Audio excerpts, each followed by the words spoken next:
চারিপাশে কোনো পাক পুকি নাই, নেতা আবার হাত লড়ায়।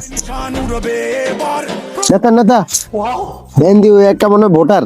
হ্যাঁ চলেন হেরে যে একটু ভোট চাই ওর কাছ থেকে। চল। হ্যাঁ কি করেন আপনি? কি এই এলাকার ভোটার? আসসালামু আলাইকুম নেতাজি। না, আমি এই এলাকার ভোটার না, তো আমি অন্য এলাকার ভোটার। আমি বলেন কি? ভারত দেশ আছি। দেয়া বুঝেন না আমি এই এলাকার ভোটার। আরে আরে নেতাজি নেতাজি নেতাজি, আরে আসতে আসতে। আরে এখন কোন যাবো না, আরে এখন কিছু কোন যাবো না, ভোটারের আগে ভোটের আগে কিছু কোন যাবো না, বুঝছেন না? আগে ভোটটা হয়ে যাক, ইলেকশনটা হয়ে যাক, তারপরে দেখুন। আচ্ছা যাই তো যাক গা। আমি তোমার বাড়িতে যেন কয়টা ভোট?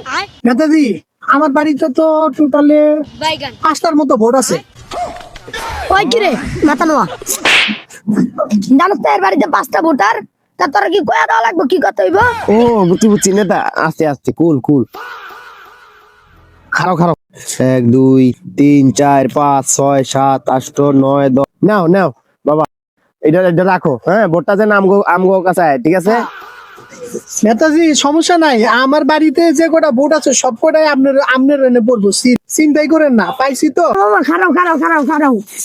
কি গো মামা, তুমি মাত্র 1000 টাকা লাগা তোমার ফ্যামিলির ভোট দেখতে দিলা? আমি তো দূরের থেকে সব দেখলাম। আরে ভাগ্নে কি করছিস? অন্তর যুগে তো 5000 টাকা দিয়ে একটা ছাগলও পাওয়া যায় না, তুমি পুরো ফ্যামিলির ভোট 5000 টাকা লাগে মাত্র দিয়া দিলা? 5,000 টাকা নিচে এলে গেলে কি আমার ভোট বেচ চালাইছি? এটা মনে করছস? এটা মনে করিস না।